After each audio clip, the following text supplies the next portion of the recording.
Senhor presidente, senhores deputados, senhoras deputadas, pessoas que nos acompanham pelos canais da TV Assembleia, dignos membros da imprensa maranhense. Venho hoje à tribuna mais uma vez destacar uma frase que já tem sido dita e repetida por mim aqui várias vezes, deputado Carlos Lula, que o Brasil voltou e o Maranhão está chegando. E digo isso com plena convicção de que essas não são palavras ao vento, deputado Júlio Mendonça, porque nós temos visto o esforço do nosso presidente Luiz Inácio Lula da Silva de reconstruir o nosso país, de dar ao nosso país a importância que ele merece, especialmente cuidando do povo pobre e sofrido, povo brasileiro, e com uma atenção muito especial ao povo do Nordeste, ao povo do nosso estado do Maranhão. E eu digo isso amparado também nas palavras do nosso governador Carlos Brandão. Ele que na abertura dos trabalhos legislativos desse ano, da sessão legislativa do ano de 2024, disse aqui, desta mesma tribuna que eu falo, que o presidente Lula é muito mais que um aliado, é um amigo. Um amigo não apenas do governador Carlos Brandão, mas do povo do Maranhão. E tem sido assim o seu governo, com muita atenção ao nosso povo pobre do Maranhão, retomando importantes programas sociais, retomando o programa Bolsa Família, retomando Minha Casa Minha Vida, enfim, muitos programas que dão atenção ao povo pobre brasileiro, mas também ao povo do Maranhão. Mas muito mais que programas federais executados diretamente pelo governo federal, nós temos visto também ajuda concreta ao governo do estado, refletindo aquilo que disse o governador Carlos Brandão, que o presidente Lula não é apenas um aliado, é mais do que isso, é um amigo. Eu tive a tribuna desta casa há cerca de 15 dias atrás, acredito que também num grande expediente, onde eu enumerei aqui vários investimentos feitos pelo governo federal em parceria com o governo do estado, que já estão aí comprometidos no orçamento público federal, já ultrapassam 10 bilhões de reais. Isso para além do PAC, que é executado diretamente, a parte do PAC que é executada diretamente pelo governo federal ou pela iniciativa privada. Isso revela realmente a preocupação do presidente Lula com o povo do Maranhão, com os projetos apresentados pelo governo Carlos Brandão ao governo federal. Isso mostra que o presidente Lula tem essa preocupação. E, de fato, não é apenas o apoio de um aliado, é o apoio também de um amigo. Eu pude ver, por exemplo, no final de 2022, o presidente Lula sequer havia assumido a presidência da República, mas ele determinou aos seus ministros indicados que comparecessem ao Supremo Tribunal Federal, e lá estiveram o ministro Fernando Haddad e o advogado-geral da União, Jorge Messias, que ainda nem havia assumido essa função no governo federal, e se comprometeram num acordo em nome do governo da transição para compensar os estados e os municípios nas perdas do ICMS dos combustíveis. Perda essa causada pelo governo anterior. O governo Bolsonaro causou um desajuste nas contas, deputado presidente Otelino Neto, nas finanças públicas dos entes subnacionais, e o governo Lula, antes de assumir, disse: eu vou ajudar a amenizar os efeitos dessa baderna que foi causada pelo governo Bolsonaro. E, de fato, ajudou, assinou lá um acordo e depois cumpriu esse acordo. Mandou um projeto de lei complementar ao Congresso Nacional e, em novembro do ano passado, a lei já estava em vigor e ele cumpriu esse acordo. Só para o estado do Maranhão veio mais de 500 milhões de reais, ou seja, R$500 bilhão para compensar o estado do Maranhão e os municípios maranhenses pelas perdas do ICMS. Agora mesmo se comprometeu com o presidente do Senado, o senador Rodrigo Pacheco, de encaminhar ao Congresso Nacional um projeto de lei que vai permitir o parcelamento dos débitos dos estados com a União. Nosso estado do Maranhão, a gente sabe disso, deixou de pagar várias parcelas de dívidas públicas que tinha a União Federal como fiadora. Hoje nós devemos 1,2 bilhão mais ou menos para a União Federal de parcelas que nós não pagamos. Nós deixamos de pagar 1,5 bilhão. Desse 1,5 bilhão, R$0,5 bilhão foi compensado exatamente com as perdas do ICMS dos combustíveis. Mas ainda ficou mais 1 bilhão que, corrigido hoje, deputado Júlio Mendonça, está alcançando 1,2 bilhão que o estado do Maranhão ainda deve à União. A União podia muito bem inscrever o estado na inadimplência, podia impedir, portanto, que o Estado recebesse recursos federais. O governo federal não fez isso, deputado Arnaldo. Ao contrário do que isso, não apenas está sendo complacente com essa situação, mas muito mais sensível a essa situação das finanças públicas estaduais, como agora encaminhará um projeto de lei para o Congresso Nacional para permitir que o Estado do Maranhão divida essa dívida, parcela essa dívida, dê uma carência a essa dívida, para permitir que o Estado possa recuperar as suas finanças e, especialmente, a capacidade de investimento. Dito isso, é óbvio que nós podemos concluir que o governo Lula tem sido muito mais que um parceiro, um aliado do governo Carlos Brandão, tem sido um amigo. Mas, paralelo a isso, o que nós temos visto no mundo inteiro, não é apenas aqui no Brasil, mas o Brasil faz parte do mundo e, portanto, aqui também traz esses reflexos. Um crescimento exponencial da direita no mundo, da extrema-direita, daquelas mesmas pessoas que no dia 8 de janeiro tentaram acabar com a nossa democracia. E esse crescimento tem que ser enfrentado com argumentos, mas enfrentado também sempre com diálogo com as forças democráticas do nosso país. Os governos devem ser compostos, o governo federal. Obviamente que o presidente Lula, ao ser eleito, ele foi eleito com uma maioria muito reduzida no Congresso Nacional, uma base muito reduzida, que sequer atingiria a maioria. Ou seja, o presidente Lula, ao ser eleito, não poderia, se ele não dialogasse com outras frentes políticas, com outras forças políticas, não teria condições sequer de aprovar os seus projetos no Congresso Nacional, deputado Ricardo Arruda. E ele foi, então, buscar compor o seu governo numa frente ainda mais ampla do que aquela que o levou à presidência da República. Aqui no Maranhão não era assim.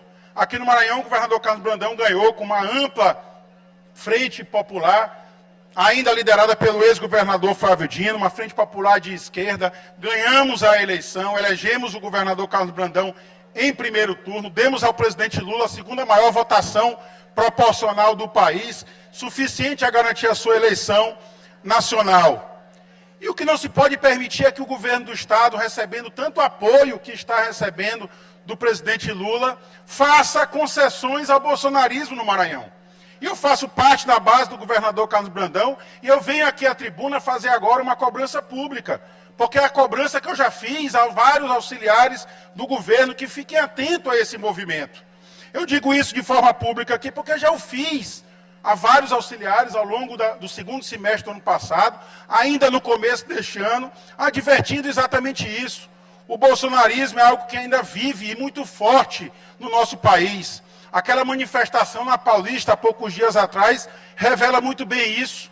O ataque que foi feito à presidenta Gleisi Hoffmann, deputado Leandro Belo, agora, no estado do Rio Grande do Norte, revela muito bem isso. Ela é uma mulher, presidente nacional do PT, do maior partido de esquerda da América Latina, é simplesmente agredida moralmente na porta de um hotel no Rio Grande do Norte.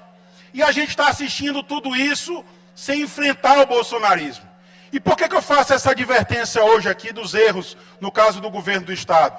Porque no município de Viana, município terra do deputado Júlio Mendonça, a Regional de Saúde, a Gerência Regional de Saúde, que era até então comandada por pessoas do PT, do Partido dos Trabalhadores, partido do presidente Lula, houve uma mudança na gestão da Regional de Saúde.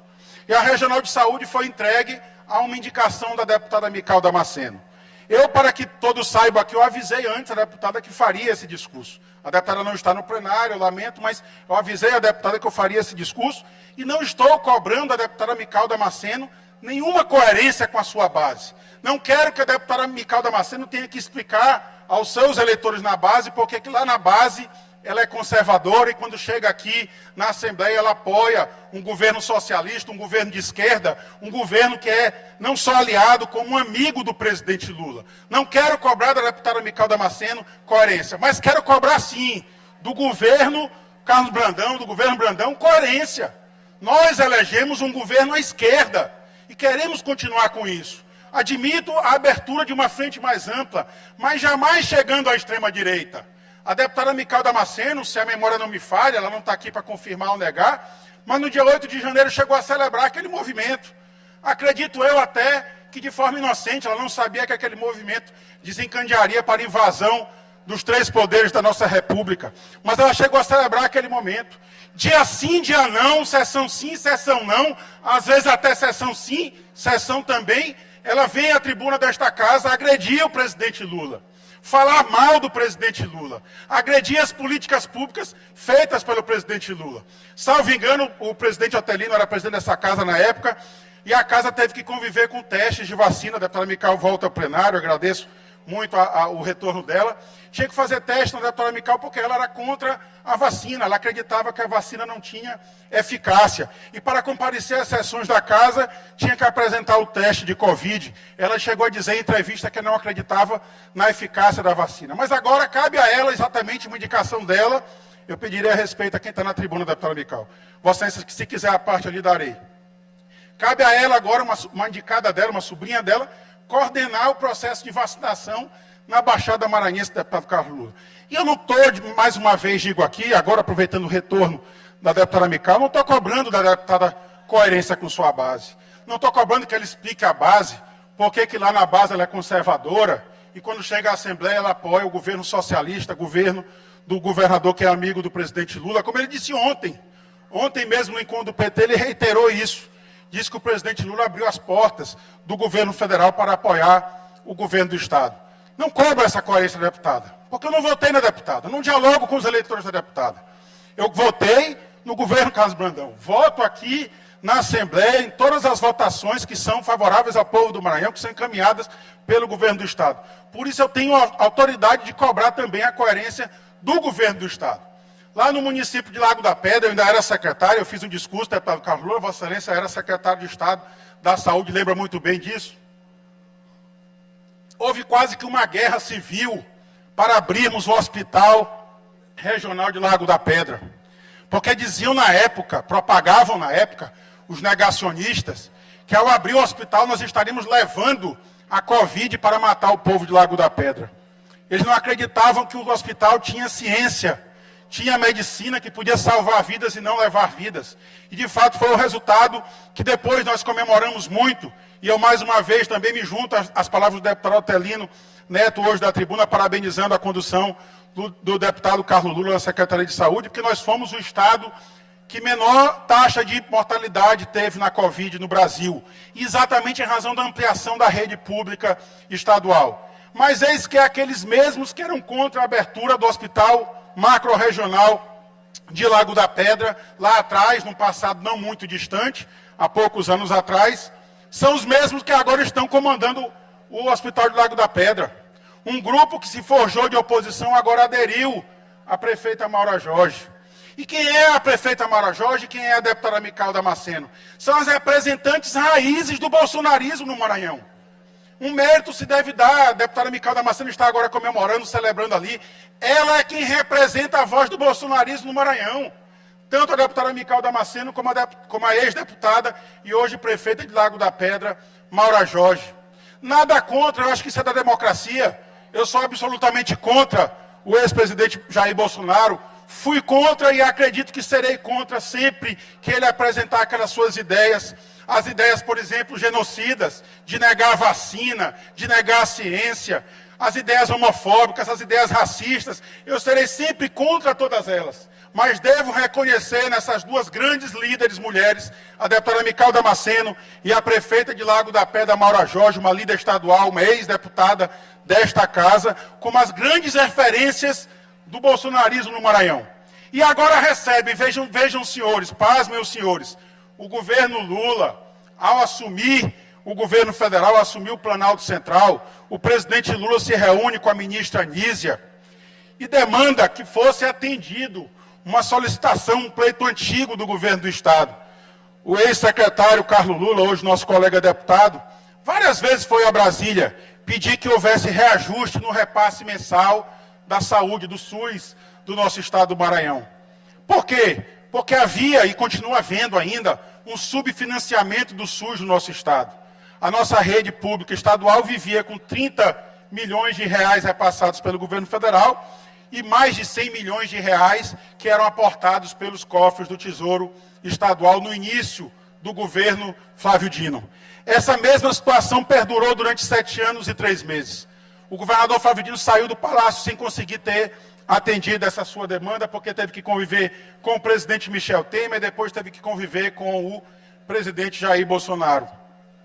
Pois, para nossa surpresa, o presidente Lula, ao sentar na cadeira, determina que a ministra Nízia atenda essa necessidade do governo do Estado. E houve um reajuste de 30 milhões de reais, passou para 46 milhões de reais. Um reajuste de mais de 50% no repasse mensal do governo federal para o governo do Estado. Isso dá, em números absolutos, deputado Ariston, 200 milhões de reais por ano, 800 milhões de reais nos 4 anos do governo Lula, do governo Carlos Brandão. E será que é justo que a gestão desses recursos, que lá atrás foi negada por Bolsonaro, 4 anos Bolsonaro negando o reajuste do repasse mensal da saúde pública do nosso Estado, será que é justo agora permitir que essa gestão seja feita por bolsonaristas no Maranhão? Será que é justo instrumentalizar o bolsonarismo no Maranhão? O mesmo bolsonarismo que tentou derrubar a nossa democracia no 8 de janeiro, o mesmo bolsonarismo que tentou agredir a presidente Gleisi Hoffmann, que hoje está aqui no nosso estado do Maranhão, lá no estado do Rio Grande do Norte. E ontem eu vi frases muito bonitas, nosso vice-governador Felipe Camarão disse que, sob a liderança do governador Carlos Brandão, o bolsonarismo não se cria no Maranhão. E eu quero fazer crer que o governador não tem ciência disso e que determinará imediatamente a correção de rumos, porque não é admissível que em Viana a vacinação fique sob a condução de quem é antivacina. Não é admissível que o Hospital Regional de Lago da Pedra, que tantas vidas salvou desde a sua abertura, fique sob a condução agora de uma ex-vereadora bolsonarista aliada da prefeita Mara Jorge, grande ícone do bolsonarismo no Maranhão. A extrema-direita quer voltar ao poder, quer voltar para destruir a nossa república. No final de semana assistimos estarrecidos a vários noticiários que revelaram a estratégia do golpe que seria dado ainda no final do ano passado. Não foi dado porque ainda havia militares corretos no país, havia militares legalistas que se recusaram a dar guarida a um golpe de Estado e a retirar do poder aquele que o povo elegeu, que foi o presidente Luiz Inácio Lula da Silva. Mas a gente não pode governar agora tranquilo. Nós temos que governar sempre enfrentando esse fantasma que é da extrema-direita. Disse ontem a presidenta Gleisi Hoffmann, no encontro do PT, nossa aliança aqui no Maranhão é muito importante, mas é preciso governar no modo campanha, é preciso enfrentar o tempo inteiro. E não é coincidência que o bolsonarismo, a fazer adesão a governos estaduais e a governos municipais, opte exatamente por aquilo que é muito caro a nós, que é o SUS, que é a assistência social. A deputada Mical fez agora uma aliança também com o prefeito de Viana. Pediu exatamente a assistência social, que é por onde tramita a deputada André Martins Rezende. Exatamente o programa Bolsa Família. É através da assistência social municipal, que é a primeira porta para o acesso à Bolsa Família, o mesmo programa que o presidente dela, o presidente Jair Bolsonaro, quis acabar. Praticamente inviabilizou o programa. Será que é correto isso? Então eu estou aqui, mais uma vez digo e repito, não cobro coerência da prefeita Mara Jorge de Lago da Pedra. Não cobro coerência da deputada Mical Damasceno com os seus eleitores. Não quero que elas expliquem nas suas bases conservadoras, porque que na base ela é conservadora e quando chega em São Luís, chega na Assembleia, elas resolvem apoiar um governo socialista, um governo amigo e aliado do presidente Lula. Para mim isso pouco importa, porque eu não dialogo com o público dela, não votei na deputada, não votei na prefeita. Eu cobro sim coerência do governo do Estado, do governador Carlos Brandão, que foi eleito pela esquerda, foi eleito por este caminho, numa frente ampla, mas para a esquerda. E é com esta esquerda que está governando com a ajuda do presidente Lula. E seria muita deslealdade ao presidente Lula receber o bolsonarismo dentro do governo, estruturar, amparar e permitir que esse mesmo bolsonarismo amanhã destrua o presidente Lula. Eu perguntei à própria deputada Mical, ela já não está mais aqui no plenário, mas perguntei se ela votaria no vice-governador Felipe Camarão na eleição de 26. Ela disse que jamais. E é o óbvio, a deputada Mical Damasceno não votou no governador Carlos Brandão. E não votou por um motivo, porque a chapa do governador Carlos Brandão era a mesma chapa do PT, era a mesma chapa do presidente Lula. Portanto, ela não votou no governador Carlos Brandão e não votará novamente em 2026. mas recebe o amparo, a estruturação do governo do Estado para fazer a política do bolsonarismo no Maranhão, a mesma política que levará a um enfrentamento do presidente Lula em 2026. Amizade, deputada Andréa Martins Rezende, eu aprendi na minha vida que é algo que tem que ser recíproco. Do mesmo jeito que não brigam dois quando um não quer, não são dois amigos também quando um não quer. A gente pode guardar as pessoas no coração da gente, mas ter amizade precisa de um movimento recíproco, um movimento realmente verdadeiro de ambas as partes. E é isso que eu estou aqui advertindo o governo, que o caminho que está sendo escolhido é um caminho errado e que precisa de um freio de arrumação para corrigir esses rumos. Meu muito obrigado.